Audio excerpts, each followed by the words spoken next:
Wala sir, duty kami ng linggo. Nag-duty kami 2 linggo.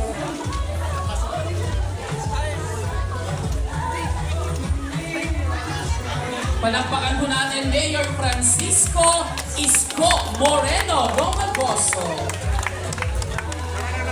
at Vice Mayor Chi Atienza.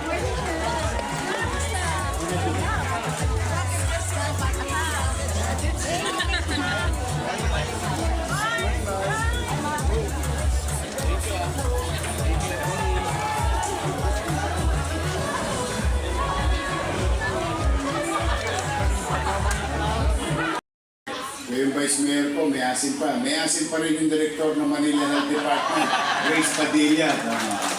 Ito, kapitbahay nito. Talagang batang pandakan to. Si Grace. No? At si Gladys, ating namumuno, ma'am. At ang pinakagwapong sana wag na magretiro, Engineer Andres. Pagka magaling, ayaw natin pinagpapahinga eh. Tama ba? Pag walang kwenta, gusto natin, sipain na natin agad eh. Tama no? At hopefully, may awaan Diyos, ay pagdating ng mga ilang panahon, ay makakuha tayo ng dekalidad na tao na pinamumunuan ng mga pagawaing bayan, pagpaplano, pati imburnal, pinaplano nito. Makakakita rin tayo, no? But gusto ko lang pasalamatan yung ating mga konsehal. Totoo po yung sinasabi ni Vice Mayor. Habang ako'y nagbibigay ng landas, daan, at direksyon kung saan tutungo at tutunguhin yung nilalaman ng kaban ng bayan ng lungsod ng Maynila, kailangan ko pong maipadaan sa kanila at bagay naman na lagi nila sinusuporta. Kaya po, hindi ba, naalala nyo nung nandito, tumayo rin ako rito, hinihingi ko sa inyo, dapat your miss choice tayo para mas mabilis ang trabaho. Pinakinggan nyo ako, kita ninyo mabilis. Kung nyo imagine, matagal nyo na hindi ginagamit yan as health center. Nagpunta lang ako ilang buwan pa lamang nakakalipas. O ngayon, gagawin na natin makabagong health center dito sa inyo. Ayan o, si Kusel Elmer pa. Wala ko kayo kay Elmer, pinakapogi ng tagapandakan. Puro tagapandakan itong dalawang to. Si Elmer, tagapandakan. Kahilom na, di ba? Kahilom. Ito si Castañeda. Dito, tayo ka, Voltaire. Yung tatay nito, tagapandakan. Although, tagapandakan na, naglipat ng bahay. Binata naman si Paring Kaloy. Ito, doon sa may bandang boundary natin sa Mandaluyong at saka Maynila. Pero yung tatay niya, sigurado ko, malapit na malapit sa puso niya ang tagapandakan. Taas ang kamay ng mga senior citizen. Ito, kasinidad nyo, si Lou Veloso.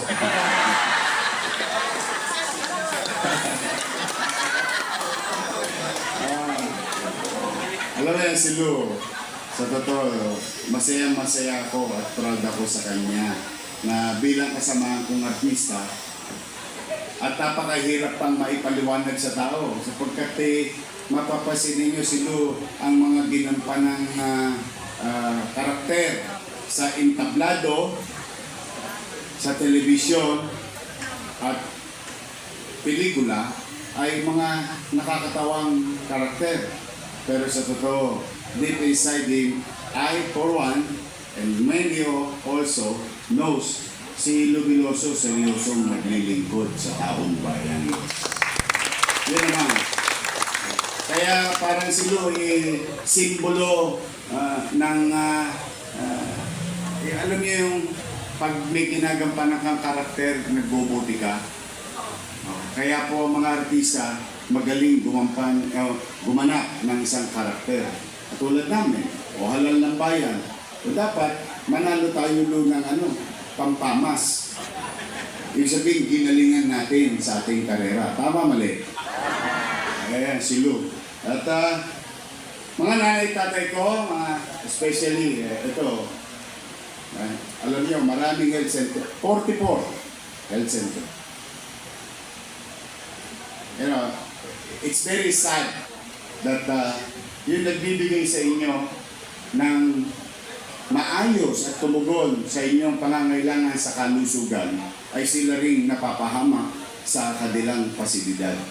Napakaraming napag-iwanan ng panahon at hindi na binigyan ng atensyon ng mga health center. Nakalulog mo. Meron mo kami sa Maynila, dito sa atin, pinakamagandang health center sa buong mundo. Kasi may waterfalls. Parang resort. Mamukat-mukat mo, buti na lamang, isa sa empleyado ng MHD, binigyan ako ng tip.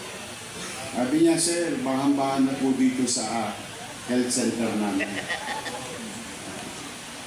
Then I went, personally. Kung nakita ko po talaga, kalog mo. Nung hinawa, ito pa, walang exaggeration. Hindi yung mga vlogger, nakita nila to. Nung binuksan ko yung pintuan na siya, pagbukas ko, sumama yung buong pintong siya. Literal ko. And yet, the irony of this, mga ngako kami, ng mga tagapamalan ng maayos at kalidad na serbisyong pangkalusugan. Tama, mali? At yun, hindi lang dapat pangako. Obligasyon namin. Tama, mali? Kami mismo magkakasakit na sa pasilidad namin. Paano kami makapagbibigay ng maayos na serbisyong pangkalusugan? Kaya pagka nangyari na yun, hindi na ako lumigil. Lalo na ng mga oras na yun, walang-wala tayong tsapi. Nga. Asin nga. Pero sa awa ng Diyos, within that same day, nakahanap ako ng pera na maisubi. At yun, malapit nang matapos. Yun po yung San Nicolas Health Center. Hindi na po kakamahan yung aking mga medical frontliners doon na yung, ano tawag ko sa Tagalog? Mold? Yung amag, hinihigop nila araw-araw. Wala na. Pati ang ospital ng Maynila, pagpapasensyahan nyo na in the coming days, isasara ko lang saglit yung bagong ospital ng Maynila, i-renovate ko. Kasi hindi na ako minintain nung umalis ako nangangadugyot na naman yung emergency room lang naman ang isasara ko. Pero mawaglit lang, saglit, isang linggo lang. Brand new na ulit yun. Pati yung mga makabagong teknolohiya na what you call antimicrobial lining para sa emergency room. Better facility for our health workers, then better services for our community members. May sense? Tama ba? Mga nanay tatay ko, nandito. Di ba naalala nyo, ang lagi niyong sinasabi sa aming mga bata, oy, ikaw huwag ka masyadong magagaling-galingan sa kapitbahay kung yung sarili mong tahanan hindi mo inaayos. Tama, mali? Ang tawag doon, plastic, ano? Mas masakit magsalita yung matanda nung araw. Pakitang. Oo. Naalala ko yung nanay ko kinukonyatan ako ng nanay ko. Saan? Gayos ka sa loob ng bahay. Magwawalis ka sa labas. Kunwari palinis-linis ka. Nangadugyot naman to papag mo. Itong sahig natin, di mo bunutin. Di mo pa, which makes sense. Kaya that's why I always wanted something for our medical frontliners so that we can also say, maayos tong pasilidad namin. Kasi maayos naman tong aming kalalagyan. Bukod doon, ay kahit pa paano po, unti-unti na natin nababawi ang mga supply. Hindi na himaspirin. Di ba pag walang pera, gagaling ka rin. Kaya pag masakit ang buto-buto, o yakap su. Pag wala-wala na talaga, kispirin na lang. At no, we will. Why? Pumanatag kayo. Maliit man, hirap man, ang kakayanan ng lungsod. Ano man ang meron dyan na nalalabi, natitira, lagi kong ipupuhunan sa MBN. Minimum Basic Needs. Housing, education, healthcare, and jobs. Dulang iikot ang ating buhay bilang namamahala. Ang tao ay may masisilungan. Umulat bumagyo, magkaroon ng dilubyo, pilitin natin dumating ang araw, hopefully, cross finger, hindi ko man matapos, sana yung mga susunod na henerasyon, wala nang squatter sa Maynila. Kasi marami ng Binondominium 1, Binondominium 2, Condominium 1, Condominium 2, the San Lazaro Residence, Pedro Hill Residence, San Sebastian Residence. These are in-city vertical housing programs. Kalaunan may awa ang Diyos. Wala nang estudyanteng naglalagkit. Dahil ang kanyang eskwelahan ay 10-story, fully air-conditioned, public, elementary, and high school. Ang tanong, laway-laway lang ba to? Pangarap pa lang ba to? Hindi po. Nangyari na eh. Albert Elementary School, Manila Science High School. Ngayon, nagbo-bowling na sila doon. Dati, Nipiko, hindi sila makapaglaro. Sa Sikip. Tapos, Almario. Yun po ang Ateneo ng Tondo. Doon po ko graduate. Charot. Tapos lahat yun natapos, 2 taon na, kasagsagan ng pandemya. Nawaglit na naman ako. Natingga ng 3 taon, yung magsaysay. Pero yung mga taga-magsaysay, tutuwa na dahil noong pag-upo ko, pinatuloy ko na. Ngayon, madadali namin, Pebrero. Pero may taon ha. 2027. Tingnan ninyo, nagawa? Nangyari? Yes. Pwede? Pwede. Posible. Ibig sabihin, at least in those areas, I can honestly say na ang population growth ng Maynila in the next 30 o 50 years, sagot ng Albert sa kanyang komunidad. Sagot ng Manila Science sa kanyang komunidad. Ng Magsaysay, ng Almario, and so on and so on. Nangyari. Kaya may problema po yung mga nanay doon sa katatay. Tuwing enrollment, nangihingi ng jacket yung anak nila. Malamig. Kaya yung mga bata, excited naman. Mano pa, yung mga apo ninyo na nag-aaral sa daycare, naliligo ng gatas. Your milk. Gusto nyo ba ituloy ko yung your milk? Sa mga apo nyo? Okay, mag-alala. Hindi ko lang itutuloy. Palalawakin pa natin sa Hunyo. We will go further and reach more. From 21,000 students sa buong Maynila, now we're going to reach 60,000 students. From daycare, we will elevate to kinder. Sa loob ng regular school or big school, then grade 1. Gusto niyo ba rin ng gatas? Mga lola't lola ko, anong gusto niyo? Powder, sariwa?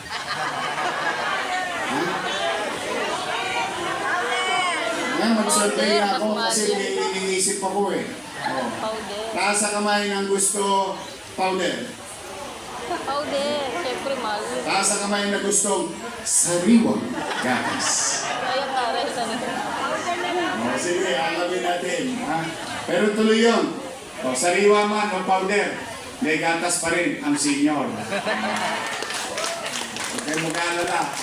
So, ikinukwento ko ito, bagay na talagang dito tutunguhan yung ating mga resources sa lungsod ng Maynila. O, ngayon, bilang panghuli, mga 2 buwan na lang, gumayak na kayo. Meron ng Senior Citizens Park. Sino may mga alagang hayop? Hayop sa loob ng bahay. Yung hayop magmahal. Baka may hayop din kayo kasama.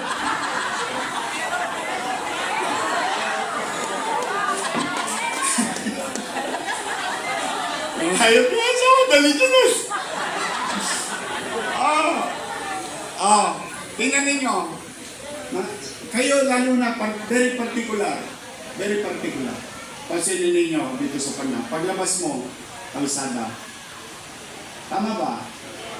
Hindi dahil sa walang lugar eh. Napakatandaan na lang natin, di ba? Pero ngayon, yung dating alikabok na nagiging press powder. Pagpasok mo sa opisina, hindi mo na kailangan mag-makeup. Dadaan ka lang sa Nagtaan Interlink.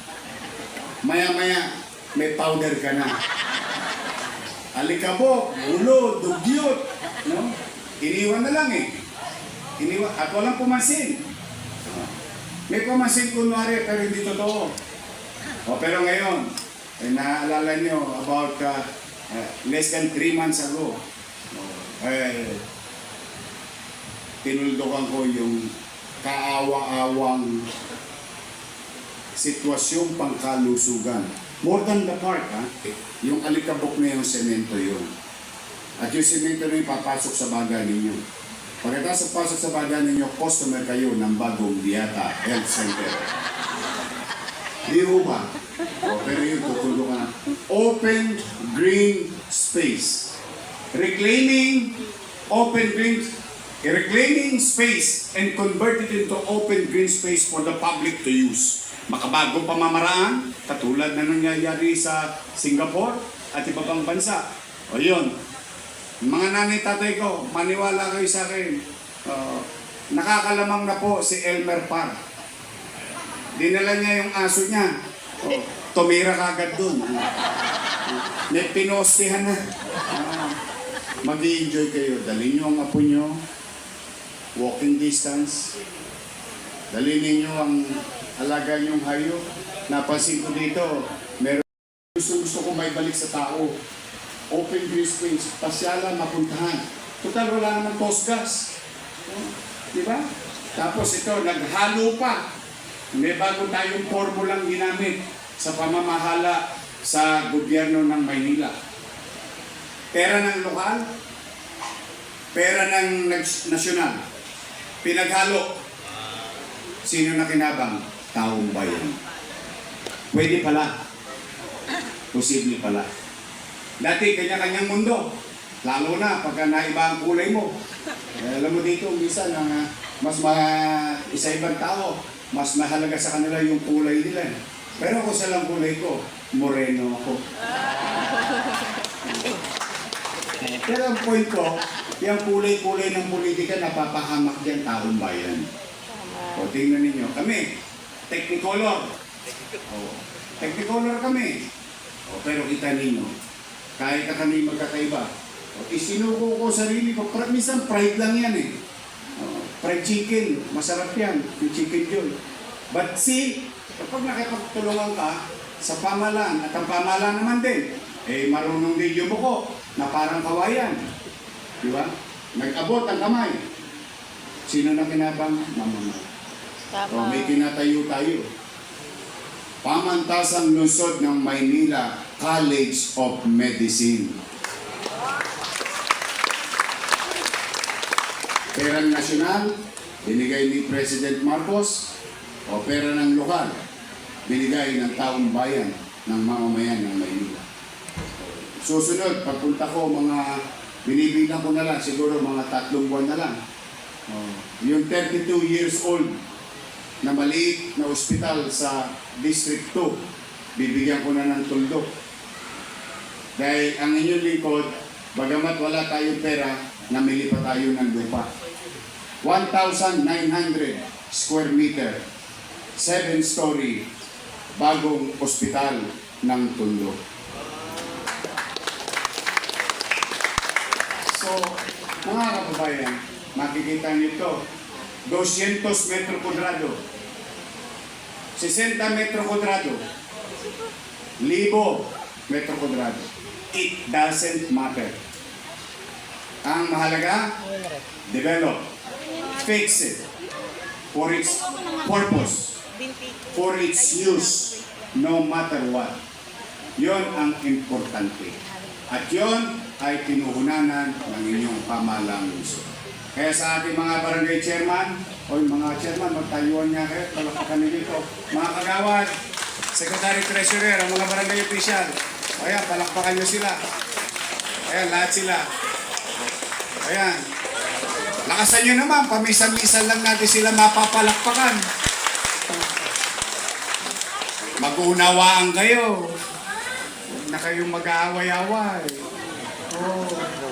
Basta tatandaan nyo lagi. Ako, hindi ako perfectong tao. Nagkamali din ako. Puro bakokang din ang tuhod ko. Dahil lahat na yata ng dulas at dapa, inabot ko sa buwan.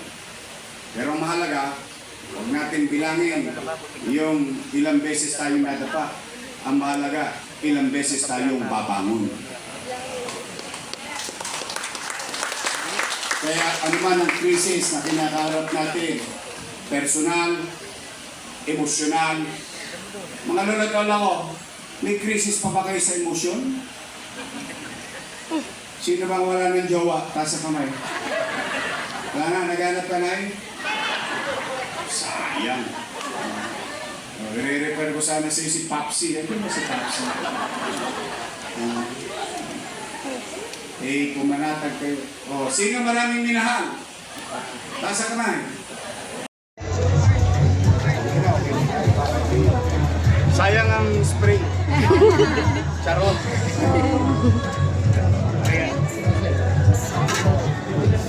Kalo, ikaw magupit.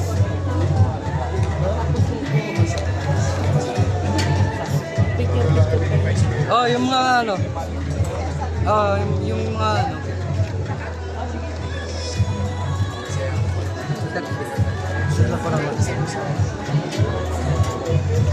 Gitid, pasok ko matid, nakaligtay ito.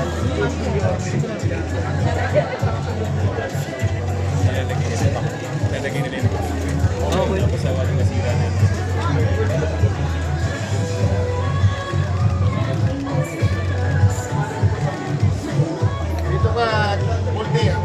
Pagaling.